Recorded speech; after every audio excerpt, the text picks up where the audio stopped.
Hey, this is Maya Body Mechanics 2. Walk, leap, and settle. Alright, so open up your file from last class, open up the animated walk cycle that you have, and you should have something like this.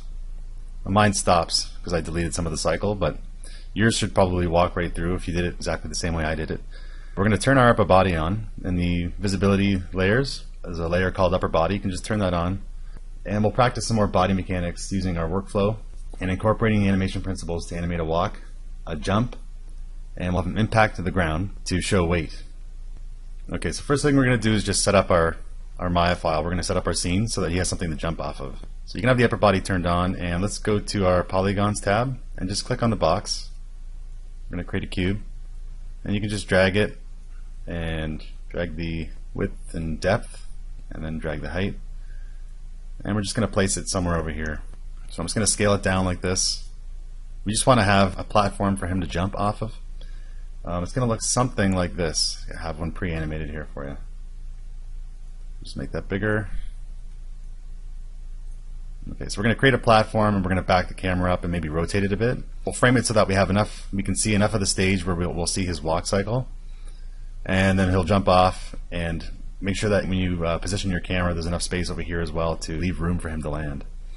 So this is what we're going to do. We're going to walk, anticipate, jump, and impact the ground and settle. Okay, so for the walk cycle, and you can see this is the contact pose that we did from last class, and you can see that when his right leg is forward, his right arm is going to be back, and this is to balance the other side of his body, and opposite on the other side of the body. I mean, we all know how we walk, but with the animation we have to really break it down and pay really close attention to it, right? So on the left side of the body, when the left leg is back, the left arm is forward. That's how we balance ourselves when we walk. We're going to have him anticipate, and then he's going to jump. The jump is a lot like the ball bounce. He's going to launch himself into the air, and he's going to follow a path of action that's a smooth arc through the air. So you can see on the launch, this is kind of a stretched pose. So think of the ball bounce. We stretch his body out, and then we kind of go back to a more neutral position. And then on the way down, it's the stretch pose again, and then he's going to squash. He's going to squash, but we're going to call this an overshoot. He's going to overshoot down a little bit, and then he's going to settle back up into a relaxed position. Actually, here we have him more in a heroic position because he just jumped, so it's a little more interesting. Alright, so frame it something like this. We'll just do that now.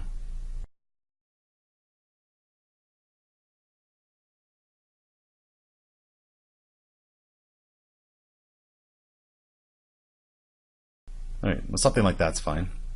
We can always adjust the camera later. Alright, so now we have to move where he's walking. And right now we're just going to move his pause node. So let's grab his position node, and we'll go into the graph editor. He's walking through this box now, so I'm just going to scrub over to where he's inside the box, and I'm just going to move the Y up a little bit. It's not keyed, so we're going to have to key it. Okay, so I'm just going to put his foot down and make sure he's not intersecting the ground too much. Alright, so that'll be fine. We can go to frame 1 and just key the translate Y now.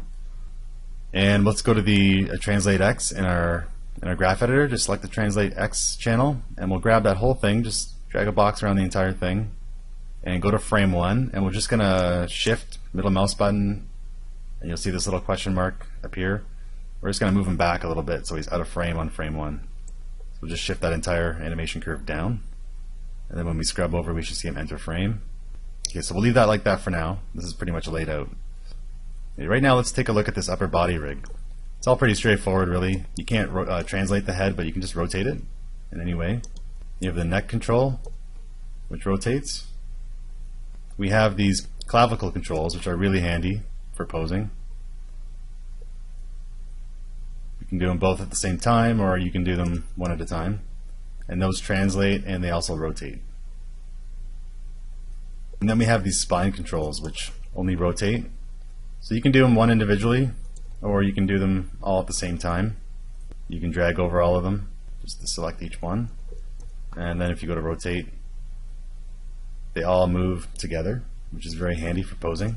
If you want to torque its entire upper body like that. Alright, so for the arm controls, if you select the shoulder, you'll see this IK-FK switch. Currently the arms are on FK, and what that means is when you select the body controls, if any of these spine controls, you move them around, the arms are going to come along for the ride. And we have a shoulder control here, we have an elbow control. These are all pretty straightforward. They just rotate. And the wrist control can rotate in any direction. The elbow control only rotates in the rotate Y. That's just to prevent you from breaking the arm. And it only goes back so far too, so it has a limit set on it. Alright, so, and also too, if you select the hand control, this H, it's always going to be hovering above the hand, no matter where you rotate the hand. So if you select that, you'll notice finger curls, finger bends, and spreads. I think we went over all this in the Maya Basics class, so you should know how to use the fingers. The shoulder control has an IK-FK switch, so it's by default set to 1 and it's on FK, so that's forward kinematics. So if you select the shoulder and you go to this IK-FK switch, we'll change it to 0. Right away it snaps to IK. And IK is just basically it's a setup that works just like the legs, where the entire thing will move based on one control, the entire arm. So if you select the H, you can rotate and translate the entire arm this way. So that's great if you have a character, say, leaning on a wall or doing push-ups or pull-ups, any time where you need the hands to be pinned. So there's also this elbow control in the back. It's a pull vector, so it controls the direction the elbow is pointing. So now that we're on IK, you can see that if we rotate the body, so the hand just stays still. So you can switch this before you start animating, or you can actually key this IK-FK switch in mid-animation. I'm just going to set all this back to 0. Alright, so turn on your walk reference, and we can hit 6 on our keyboard to show textures. And I'm just going to undo my select objects button. And I'll just move this down so I can see it in the background. Alright, so let's start posing out our upper body walk cycle. So as I was discussing earlier in the video, we want to have the arms counterbalance the legs all the time. That's what you have to do with the walk cycle. So this right leg is forward. We're just going to put the right arm back to counterbalance. So I'm definitely going to go with FK for a walk cycle.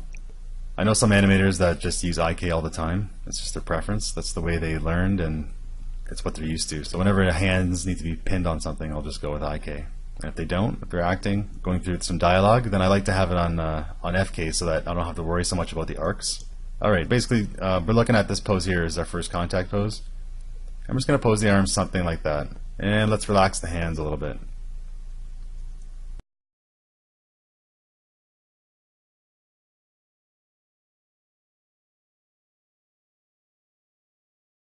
Okay, so since he's going to be walking up to jump, we'll get him into a pretty good stride here, just to make it a little more believable. If you walk, you'll notice that, and you pay attention to your stride, you'll notice that when you extend your right leg, you actually twist your body to the right a little bit. So we're just going to grab all these torso controls or spine controls, and we're just going to rotate them a bit in Y. It's automatic. A part of your brain that just does automatic things, like it's the part of your brain that keeps your heart beating and your lungs breathing. It's just an auto response, and to keep yourself balanced while you're walking, you automatically balance yourself as you walk. So we torque our body a little bit to anticipate the next swing. So we just rotated the body a little bit in Y, and we're just going to put the head back straight. And we can even use the clavicles a little bit too, since he's swinging his arm back. We can just move that back a little bit. Just move the clavicle forward on this one. If you haven't already done it, create a button for the entire character using our script editor like we did last time. And I already have one made up here. It's man F for man FK. I did another one. I switched the hands to IK and did a whole other button just for the entire character in IK mode, IK arm mode. Set a keyframe on that. Just select your entire character and press S on the keyboard. Alright, so let's go to our next key pose. So again, now just think about the fact that we're blocking out this walk. We're blocking out the upper body now. Alright, so we're going to go to the next pose, which is our squash pose. Okay, so this might be a little bit different than the walk we did in the last class, because I animated this at another time. On this one I went more with the reference. So it goes contact, squash, lift, swing the leg, and then contact again. So the next pose, we're just going to have the arms come back a little bit, and this is a good opportunity to when you're bringing extremities back like this, it's a good opportunity to actually drag the wrists a little bit, just to create that illusion of weight. And since this arm is coming back, we can actually bend the elbow, again for the purpose of drag, just to show weight and flexibility in objects. Alright, so we can select our whole character, give that a key. So we have this happening. So you have to select the entire character because anything on his upper body is we've only done 2 poses now, so you can see there's no keys here. But if we select the entire character, we can see the keys on the timeline. Alright, so we'll go to the next pose here. This is our squash pose. And you can see it here where the arms are almost both in front of the body.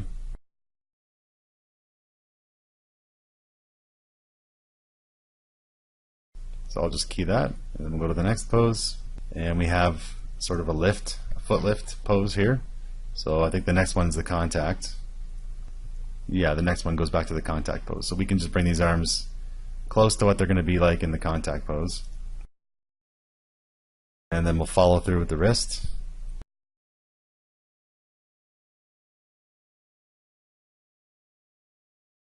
Alright, so select the whole body. It's going to key the lower body too, but it doesn't matter because they're already keyed. It's just going to key on top of it. Okay, now we'll go all the way with the arms. Follow through all the way with the wrists.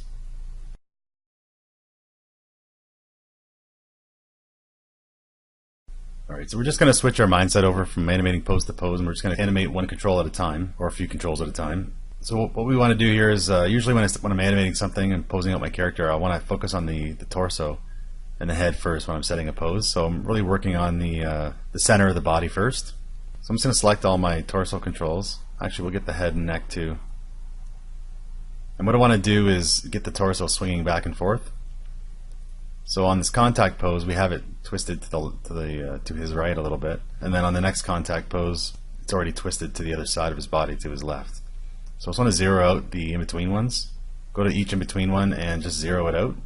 Zero out those controls. And we'll set a key on it. We'll go to the next in-between, and we'll just zero that out. Set a key. You can see in the graph editor they're all at 0. We just delete them. And then he should smoothly twist from his right to his left. And then what we can do is just copy and paste that down the timeline so we get a cycle going. And we can just do it right in the graph editor.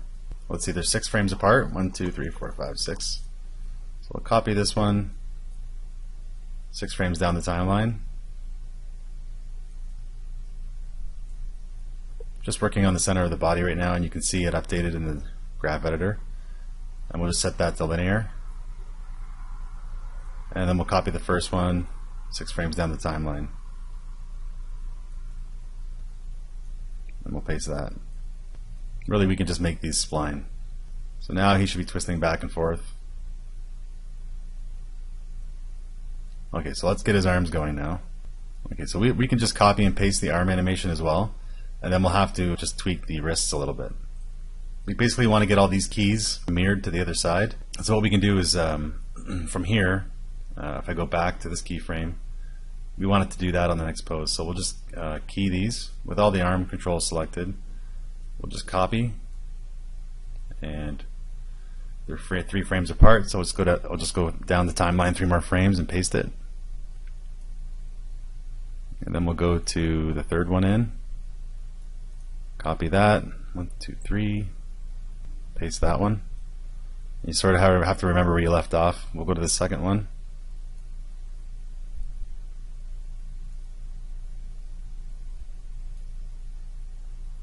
And then finally the contact pose.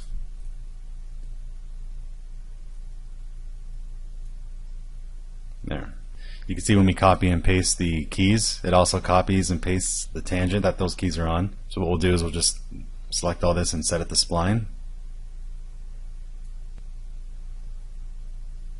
Right, so we have the arms swinging, but you'll notice that the wrists, on the first part of the cycle, we drag the wrists a little bit.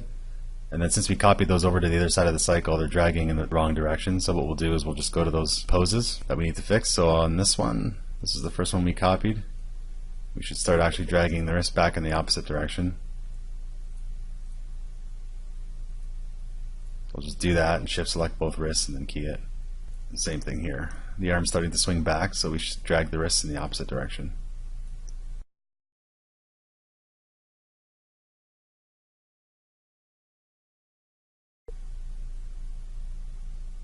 There we go. Okay, so that's good enough for now. You might want to tweak the head out a little bit if your head's nodding back and forth. But for now, we'll just leave this how it is. Let's get into our jump. Alright, so I'm just going to turn off this walk reference. We don't need it here anymore. Alright, so let's anticipate this character. So we're going to get him, let's say this could be his last step here. And then we'll turn this into an anticipation pose. So let's select the entire character. and we'll see where our walk cycle ends. It ends here. If your character continues to walk throughout this area, just scrub over and select a key pose right near the edge of the step where he's about to just leap off. I'm going to go to this key pose, just set a key, hit S on my keyboard, set a key, make sure everything's keyed on that keyframe, and then I'm just going to select everything after it and delete it. Alright, so he should stop moving here. Alright, and also too, his pause node should stop animating as well. So let's just flatten those curves out so there's no animation on them. So I'll set a key here. That should be on the same frame as his last key pose of his walk cycle. Just delete any keys that come after that last keyframe that we set. Make sure it's on linear still. And we got a little bit of a slide in the foot, which we can just fix by selecting it and go to our Translate Z. And that's because I can see that that keyframe is flat, so I'll just put that back to linear, and then no slide. Alright, so let's start setting our anticipation pose. He's going to crouch down and anticipate this jump. So let's select our entire character. I just want to make sure I know where the keys are on the timeline. So let's give him, let's say 7 frames for his anticipation. So what I want to do is get him crouched down into an extreme C curve. We're going to go over posing a little bit more in a future class. But what we can do is select all the torso controls. So as I was mentioning before, I always like to animate the center of the body first.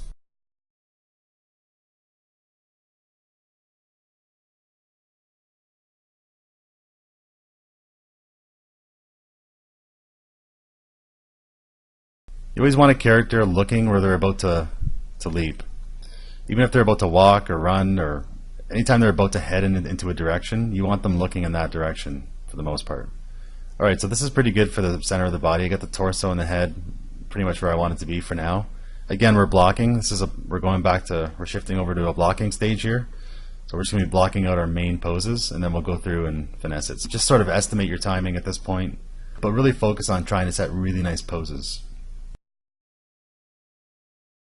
Always select your controls in your perspective window and just look at the result in the camera view. This is ultimately, the camera view is what's going to be rendered. So you want everything to look really nice in the camera view. We want to make sure that we have a nice silhouetted pose and we don't have the arms overlapping the body like this for too long. So because this is a special anticipation pose, we want to make sure that it's really nice.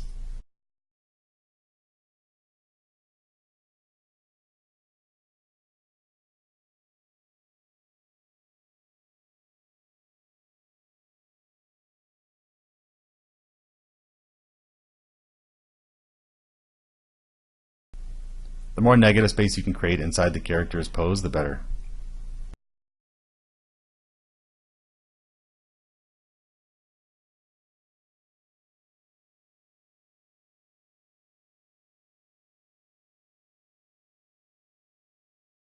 It should look pretty good in the camera view. You want a nice C curve in that body, and just as good of a silhouette as you can.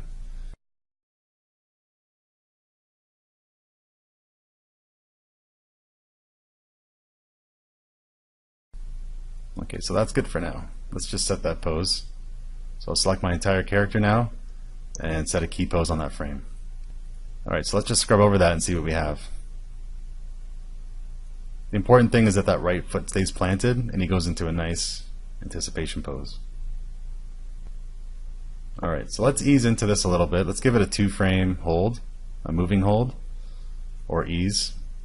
So I'm just going to go 2 frames down the timeline, and let's just bring him down a little and maybe back a little bit. So we'll translate Z, and then we'll just bend his spine a little bit more. This is only going to be over 2 frames, so we want to keep it really subtle. So I'm going to bend his whole the whole center of his body down a little bit, and maybe we'll just bring his arms up a little bit more. And we're just going to do this a touch just to give it a bit of a cushion. Give us like a springy feeling to this anticipation. So if we scrub over that, we'll see just a very small movement. He comes down into his anticipation pose and just moves down a little bit more, and then he's going to leap. So we'll just give it 2 more frames down the timeline, and this will be, the poses are going to be placed close together on the timeline. But the actual pose we're going to set is going to be much different than this, so it'll move very fast. So we'll just zero out the whole root. And I'm going to grab the spine controls and just zero those all out. We'll start from scratch here with this new pose. I'm just going to do the center of the body first.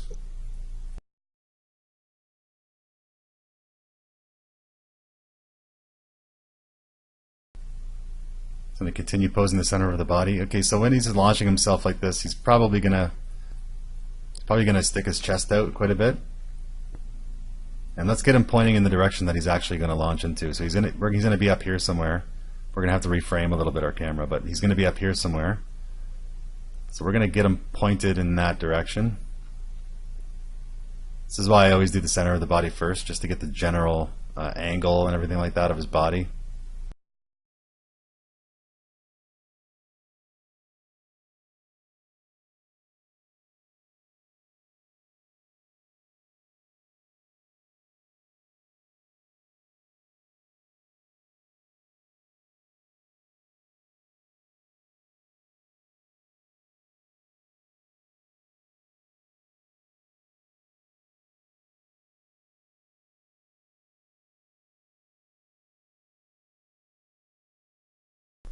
Alright, so I'm just selecting the entire character now. We're just going to key that pose so it sticks, and let's scrub over it now. Alright, so I have our anticipation, our cushion, and then he's starting to launch himself into the air. Alright, so at this point we know I can see we're going to need a lot more room at the top of frame here. So let's adjust our camera.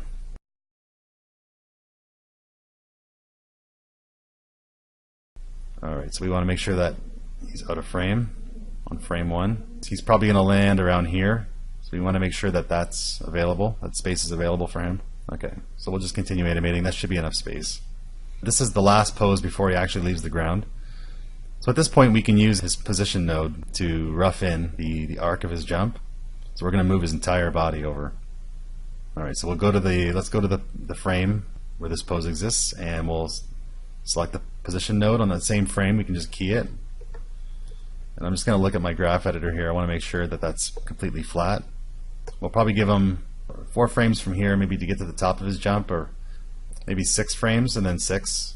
So we're just sort of planning out our animation, maybe 6 frames, another 6, so that's 12, and then 2 more to get down. So let's say about 14 frames. So let's go to frame 54. So this is just rough. We can change this later. And we'll just move him over. We'll just translate him over in X. And let's bring him down. Let's bring this position node down to his final resting position. And we'll just key that. Now we want this to arc, so we're going to go to the Translate Y node, focus in on that. Okay, so I'm going to go to the area right in between these 2 keys, and I'm going to select these 2 keys for the Translate Y, and I'm going to we'll break the tangent. So basically just like a ball bounce. And you can grab either one of these. You can grab these handles. Once you select this and break the tangent, you can grab the handle, move each one individually. Now that they're both broken, just for speed, I usually just grab both of them, and you can actually drag a box over both these handles and just do this with your middle mouse button. So we'll bring it up as close to the top of frame, but we don't want his head poking out of the top. So, and then I usually grab each one individually and just kind of fiddle around with it till I get it the way I like it for now. So we have this going on. So I think he goes a little too far, so let's just bring him back over a little bit in X. So I'll just select my X control, translate X. I can drag that down a bit. We won't have him jump so far. So something like that's fine. We'll select our mannequin FK. So the last pose we set was this launch pose. Now let's go, we said we're going to give it about 6 frames to get to the top of his arc. Okay, so say this is 6 frames over. Alright, so let's get him back into a more neutral position here.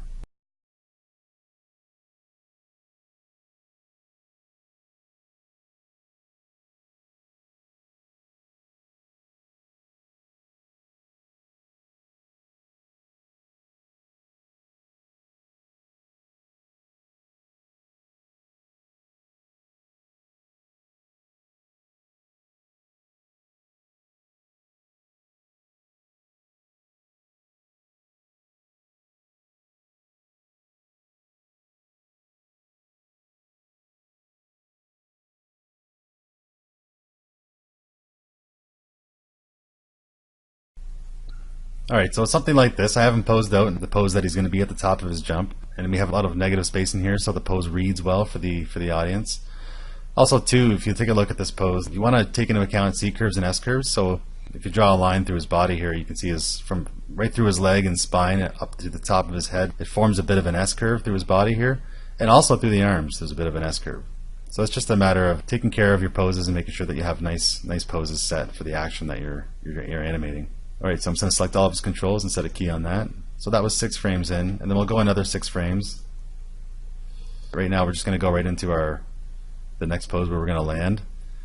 And really, I think what I'm going to do is, because it's so close to this pose, I think I'll just copy it, and then I'll just make changes to it. Bit of a reuse. We'll go 6 frames down the timeline from our last pose, and let's paste it there. But obviously we can't go with that. His body has to be angled in the opposite directions.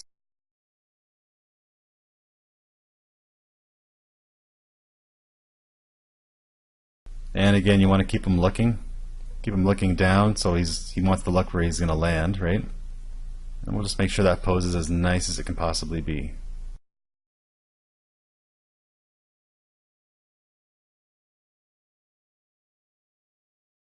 Alright, so we'll pose him something like this for now, and then I might rotate the pause node to get a better silhouette. But so basically the idea here is you want him on the way back down from where he's coming from. He's coming from the top of the jump here. So we're going to have the top of his body kind of pointing in that direction, right? So on the launch pose, he's pointing to where he's going, and on the way down, it's kind of the opposite thing. He's pointing to where he came from. So I'll just key that pose, and let's drag over and see what we have.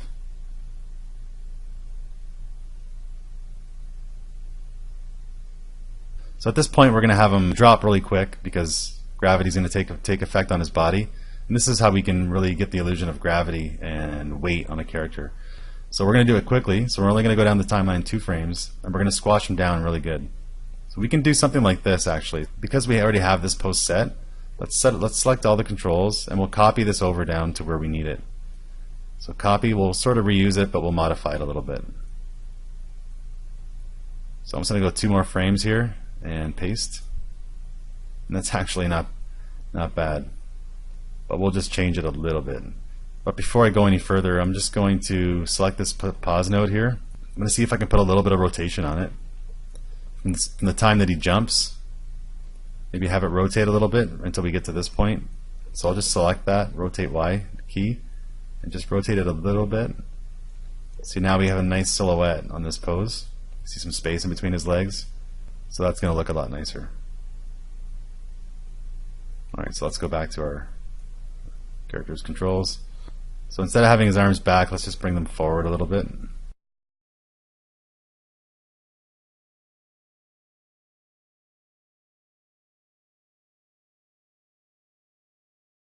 Alright, so something like this, I expect you to spend more time on your posing and put more thought into it. I'm just sort of quickly doing this for demonstration purposes. Alright, so let's just select our character and we'll key that. So let's scroll over that and see what it looks like. And then just like we did when he anticipated, we gave him a little bit of a cushion here just by moving him a very small amount. We'll do that again on the landing, but I'll give him maybe 4 frames. So we'll make that a little longer because he just hit the ground and he's recovering, right? So we'll just squash him down a little bit more and maybe bring him forward because momentum, you know, he's moving forward for the jump, so momentum just sort of brought him forward a little bit. And what we can do is bring these arms back just to show that he's trying to recover but keep his balance. So if you were moving forward like that, you'd probably start to move your arms back so you don't fall forward.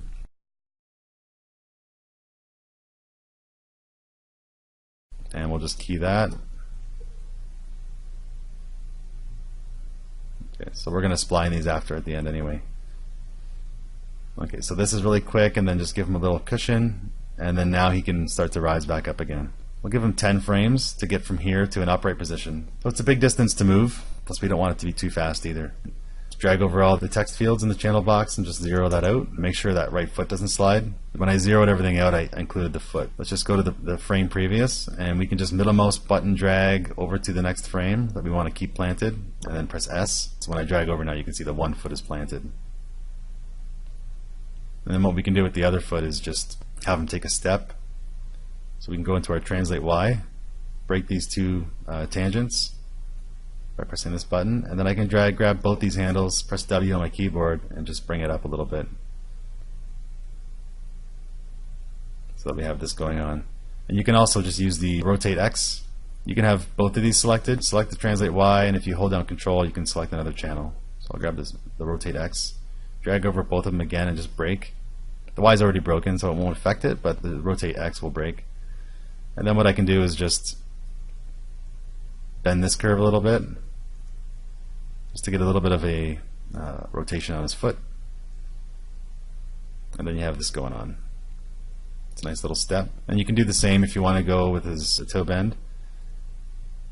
Okay, so now we have this. Okay, but we want to change that pose into a more neutral pose. So let's get his arms down. And then in the example I showed you guys, he went into more of a heroic pose. So do something like that. Right now I'm just going to relax him. But it'd be nice to get a little creative with it and do something a little bit different.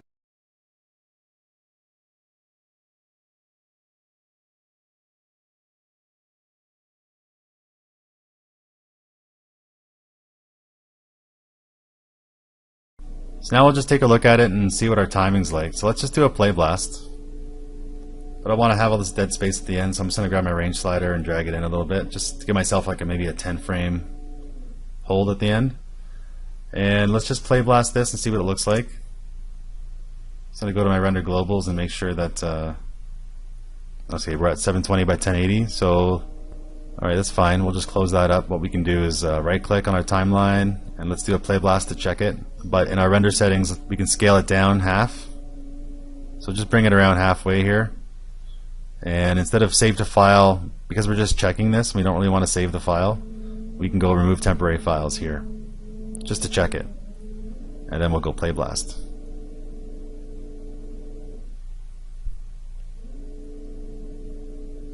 So what we're looking for now in this play blast is just the timing. So it's the speed at which she's moving.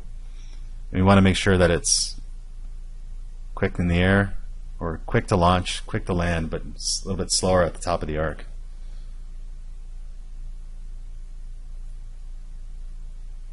The arms kind of stop animating here, so we're going to have to fix that.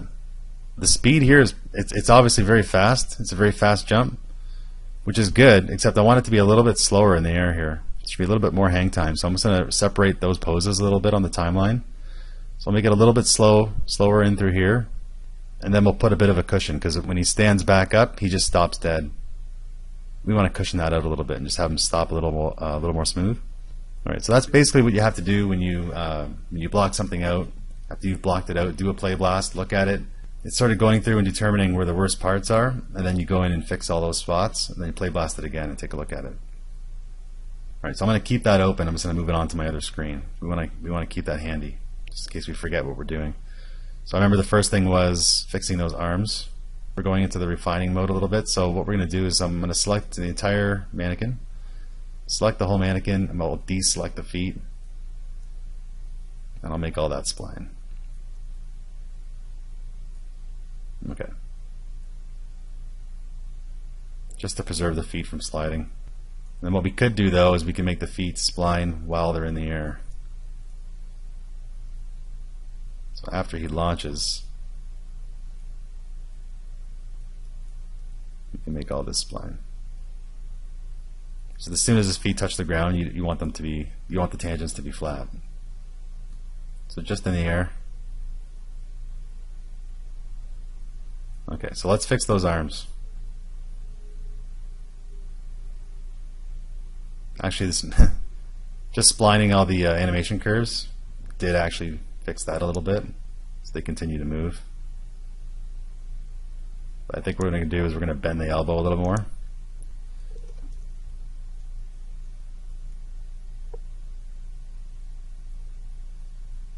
So maybe I'll go on this key, and we'll just slide the elbow keyframe down a little bit. Just when we scrub over it now, we just see the arm moving a little bit more. And the wrist should drag at that point, so it'll be the rotate Y.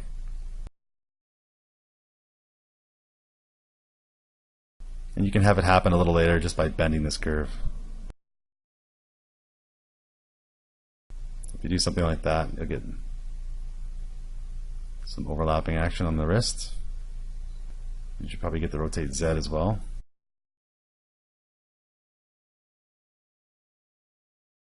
Okay, so now I'm going to take a look at the other arm. The left arm's okay, it's moving a little bit. We have to sort of transition from walking into this anticipation pose, so it's not that big of a deal. We just have to go in and make a few minor adjustments. So I'm just taking a look at, okay, so his right arm swings back and then we go into the anticipation pose.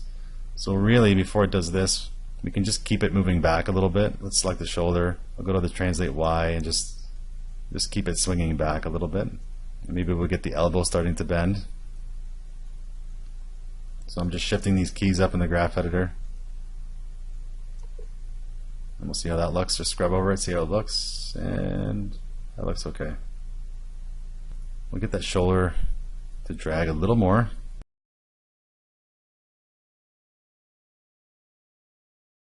Okay, so we fixed that.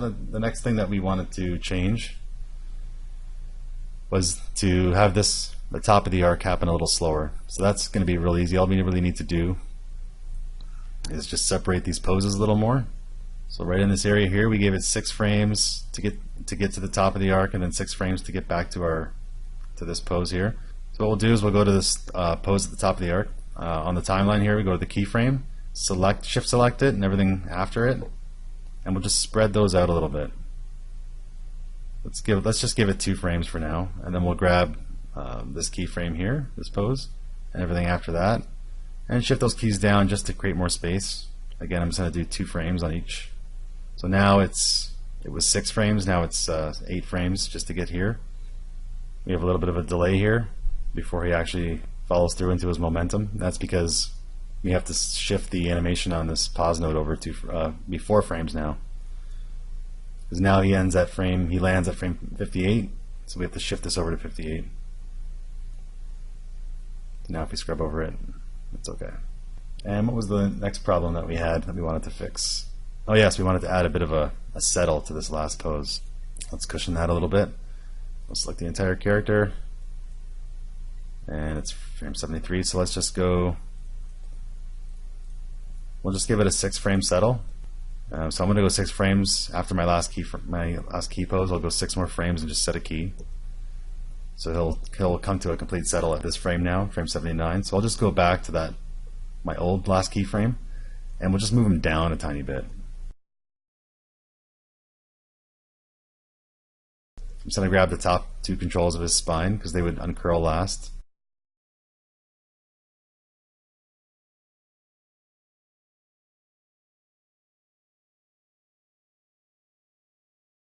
And then we'll key that. And then we should probably make sure that's set the spline. And the last one can be flat. And then what you can do is leave a 10 frame hold at the end. So somewhere, just give it about approximately 10 frames, and we'll just end this scene at frame 90. So since that's the end, we'll just select this text field here and type in 90, and that's going to be the total length of our scene. But what I can do here too is set a key at the very last frame, and we'll make we'll make our new last key pose here. We'll make that spline, and that might just give us a little bit of a moving hold. Yeah, it'll give us something, because you see now the curves are bent. Some of the curves are bent. So let's just scrub over that and see how much of a moving hold it gives us. Okay, that's nice. I don't like how the knees lock like that, so what I'm going to do is just go grab my root control, and I know it's the translate Y that's doing it. So we'll just make that a little more easy. And just to give it a nice gradual bend.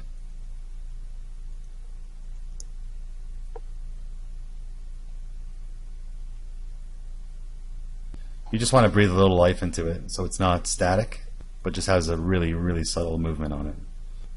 Okay, so let's play blast that again.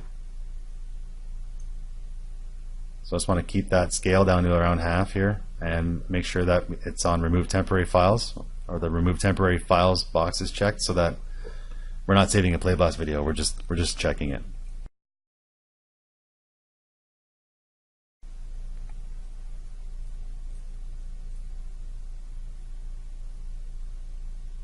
Cool. Okay, well that's good for today's demonstration. I expect you guys to be finessing this and getting it as nice as possible.